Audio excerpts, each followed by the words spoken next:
Hi, my name is Marco Klepper, and I am recording this for my fall 2024 Transportation Systems class at Ivy Tech Community College. My instructor is Keith Bucklew, and I'm recording this on September 27th, 2024. And I am doing this as one of my final project videos, and it's regarding safety, and I've decided to focus on the maritime industry.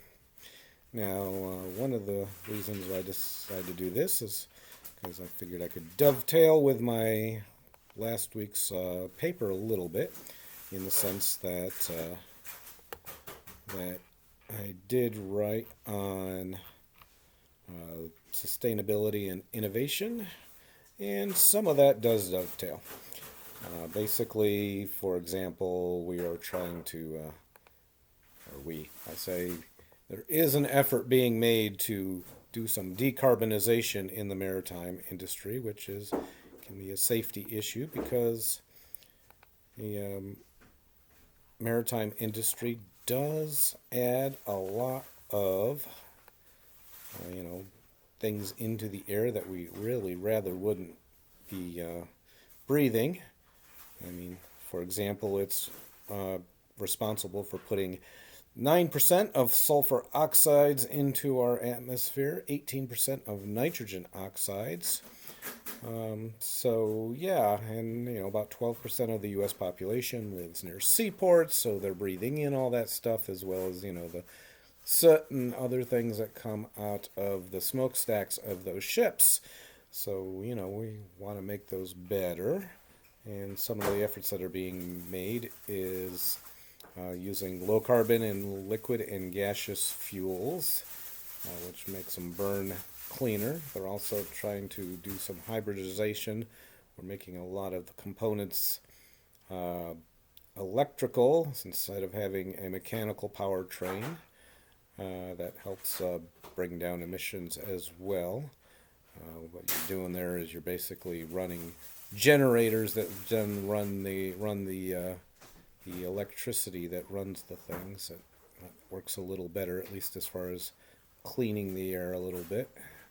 You want to make them more efficient, and of course, working on some exhaust treatment and carbon capture to make them cleaner as well. And like I said, that's kind of a big picture safety issue because it's making the air cleaner that we all breathe. Now, something more obvious is like you want to make these things safer so they don't do things like crash into bridges and make those bridges collapse into the harbor in Baltimore, for example. That's another reason why I decided to pick this subject, because that was in the news this past year, when that happened, obviously. And so I decided to look up, like, okay, what kind of regulations are there for these things? Because, if that happens, how safe can they be? Well, as it turns out, statistics show that sea transportation is actually very, very safe. It's it's very rare that something that catastrophic happens, and there's a reason for that, because I looked it up, and wow, wow, wow, wow, there are a lot of regulations. They have the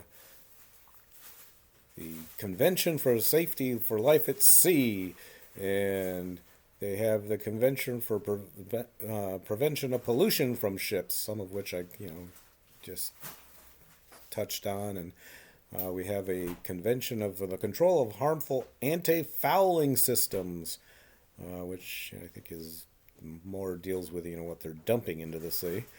International Code for the Safe Loading and Unloading of Bulk Carriers, International Code for Construction and Equipment of Ships Carrying Dangerous Chemicals, International Code of Practice for the Safe Carriage of Packaged and Irradiated Nuclear Fuel, Plutonium, and High-Level Radioactive Waste, Codes for the Safe Loading and Unloading of Liquefied Gas Carriers, Code of Practice for the Safe Handling and Carriage of Dangerous Goods in Solid and Bulk, So yeah, I mean, that's just a partial list of some of the things I discovered while I was researching this. But of course, there is, despite all that regulation and the fact that it is relatively rare that something catastrophic happens, there is, of course, a fair amount of, you know, oh, finger pointing and questioning and that kind of thing. One of the biggest things is because there is such a patchwork of different regulations from place to place on the globe, it's hard for it to all be consistent. And sometimes they feel like things fall through the cracks, like that ship that, even though it had been recently inspected, uh, obviously wasn't inspected close enough because, no ship should be in any position to, like, all of a sudden have their power go out and crash into a bridge. That thing, you'd think if it was that close to a catastrophic failure, somebody should have caught it. So so obviously there is some criticism of the current regulation atmosphere, even even though a lot of people seem to think we do fine. So I just wanted to go over a couple of my sources here that I researched for this. One was energy.gov, and that was where I got some information about the maritime decarbonization efforts. I also, a lot of this came from something called cargominer.com. That was one that just basically listed all these regulatory bodies that do pertain to the maritime industry. Of course, I also looked up the AP News article regarding that ship that crashed into the bridge. And I think, yeah, that pretty much covers my references. So, yes, maritime safety.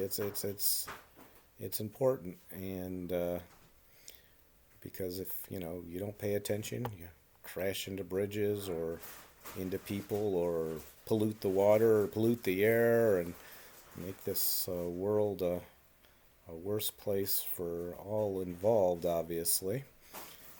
And I just wanted to take a quick check here, make sure I think I have touched on everything. I did the introduction, I explained why I chose this, I chose, the rules and the effects, yeah, and what happens when you don't have them. And yeah, I summarized. So, yay for me, I guess. Okay, as you can tell, I'm not necessarily the best video presenter, but I did what I could here, and hopefully you got some idea of what I'm talking about. Thank you, and I hope this did good enough to get me some kind of a grade. Thanks.